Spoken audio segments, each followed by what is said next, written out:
La parole est donnée à Monsieur Jean-Luc Mélenchon pour la France insoumise.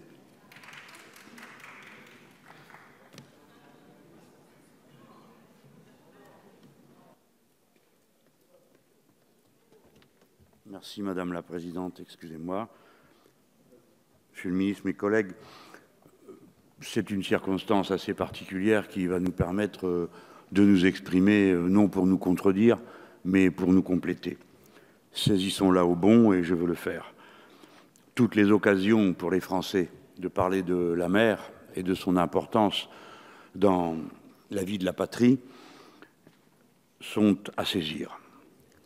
On a dit l'importance que le territoire maritime avait pour les Français. On a évoqué le fait que nous étions le deuxième territoire maritime du monde et je m'amuse à constater que si on fait la part de la France immergée et de la France émergée, eh bien, nous sommes un territoire plus grand que la Chine elle-même. Mais ce n'est pas que pour cette raison, ni parce que notre territoire maritime s'est encore accru de 10%. C'était le territoire national, c'est accru de 10%. C'est une première dans l'histoire, sans qu'un coup de fusil ait été tiré, par l'identification des continents, la continuité des plateaux continentaux. Je crois qu'on n'en a pas fini avec ce processus. Il faut le suivre avec sérieux et l'accompagner avec sérieux. Je suis sûr que les autorités françaises, quelles qu'elles soient, en prennent soin. Mais ce n'est pas seulement pour ça. C'est parce que si nous sommes si puissants, alors nous sommes responsables, et nous sommes la France. La mer contient 75 fois l'énergie dont nous avons besoin à terre. La mer est moins connue que l'est la surface de la Lune. N'est-ce pas incroyable? La mer contient une quantité infinie de variétés d'espèces, dont 85% sont inconnues, alors même qu'il y a là une sorte de trésor pour la connaissance humaine qui pourrait pourvoir à répondre à tant de défis intellectuels et scientifiques qui sont posés à l'humanité. Mais pourtant, nous les Français, c'est notre histoire longue, nous avons longtemps, et pour ainsi dire quasi tout le temps, méconnu l'importance de la mer pour nous. Déjà, Richelieu disait que les larmes de la France avaient souvent un goût salé, celui de l'eau de mer, mal comprise par eux. Je crains qu'il en aille de même encore aujourd'hui, je le regrette. Mais il n'y a pas que nous. Le rôle des océans dans la régulation thermique a été un peu l'absent de la COP 21. Le rôle des océans dans la conservation de la biodiversité reste l'absent des réflexions scientifiques internationales, alors même que maint indicateurs nous permettent de savoir que nous sommes peut-être entrés dans la 6e extinction massive de la biodiversité. Enfin, le rôle des océans et des mers dans la transition écologique est mal compris.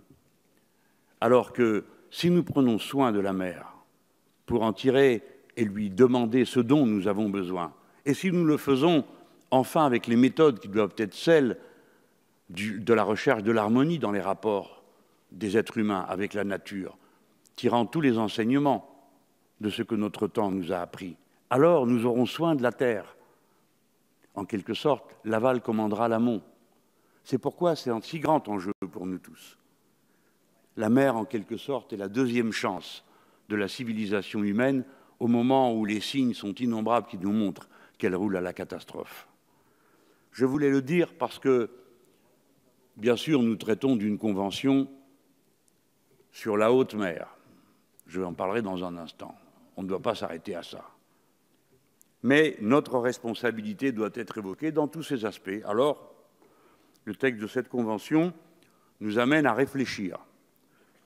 Naturellement, la piraterie est un problème. Et qui le nierait ne tiendrait pas compte des réalités de notre temps.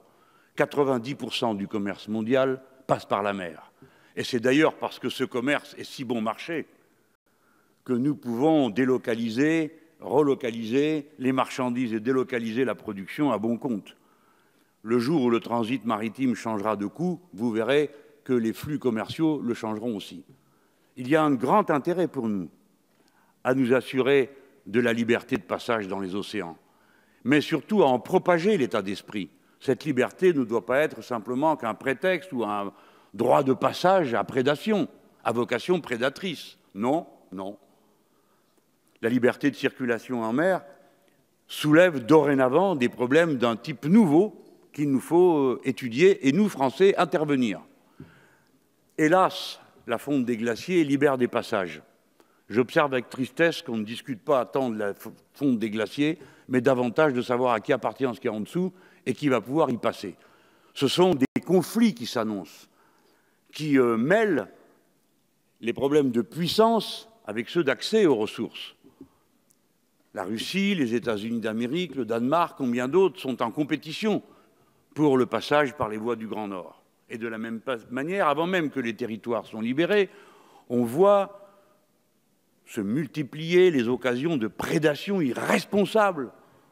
C'est pourquoi, pour ma part, j'avais pris le parti de soutenir les militants de Greenpeace. Je l'avais fait dans une pétition avec M. Noël Mamère lorsqu'ils furent interceptés par les Russes alors qu'ils avaient abordé une plateforme. Je sais bien que prendre pied sur une plateforme et l'occuper, c'est un acte de piraterie au sens strict du terme. Mais tout le monde voit bien qu'il ne s'agissait pas de piraterie en vue de piller, mais d'un acte militant. Et nous avons pu, dans la commission, nous dire tous d'accord pour dire que le moment était venu de bien poser des bornes qui permettent de discerner ce qui relève de la piraterie et ce qui relève de ce qu'on va appeler, avec des guillemets, des mouvements sociaux en mer. Car si la mer est un tel enjeu, eh bien, naturellement, elle devient aussi lieu de conflit, on vient de le dire, entre les puissances, mais aussi entre ceux qui ont des idées différentes sur la manière d'utiliser ce que la mer nous propose.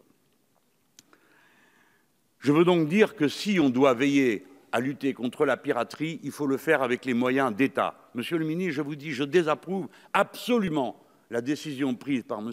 Ayrault d'autoriser les milices sur les bateaux de passage. C'est à la Marine nationale d'assurer la protection des navires français et des voies de passage par le territoire maritime français. Bien sûr, il faut leur en donner les moyens. Mais il ne peut pas y avoir d'autre violence que la violence légitime, celle de l'État, et donc de son armée. Nous luttons contre la prolifération de certains matériaux chimiques, bactériologiques, nucléaires. Sur la chimie, je déplore que 20 ans après qu'on ait signé l'accord de Paris, certaines grandes nations, comme les États-Unis ou la Russie, n'aient toujours pas démantelé leurs arsenaux. Il n'est donc pas étonnant qu'ils finissent par s'en trouver une partie qui circule, qui tombe dans des mains dans lesquelles nous ne voudrions pas qu'elle tombe.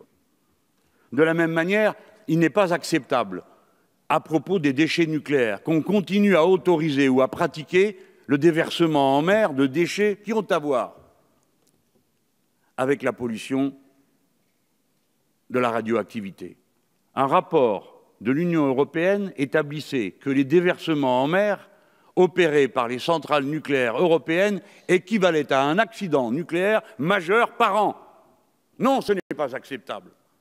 Et il n'est pas acceptable non plus que lorsque les vaisseaux qui transportent les matériaux à jeter en mer sont arraisonnés par des militants politiques comme ceux de Greenpeace, il leur soit répondu en leur jetant les tonneaux sur leurs embarcations. J'achève.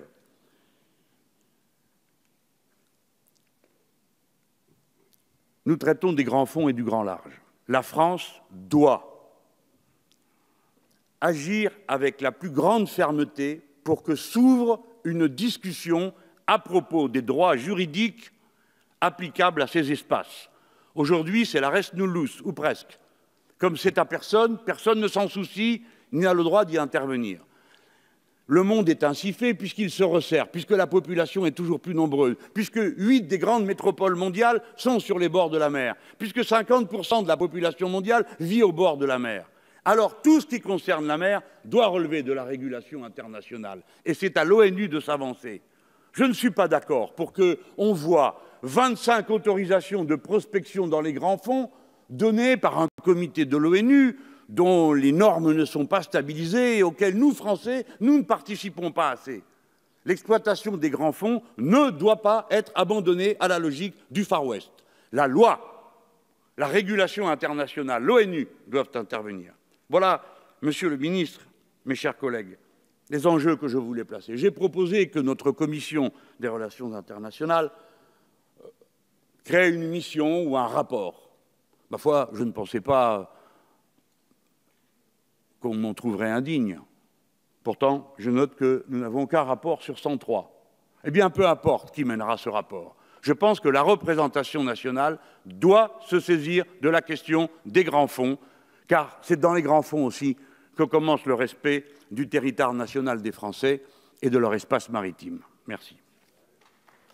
Merci, Monsieur Mélenchon.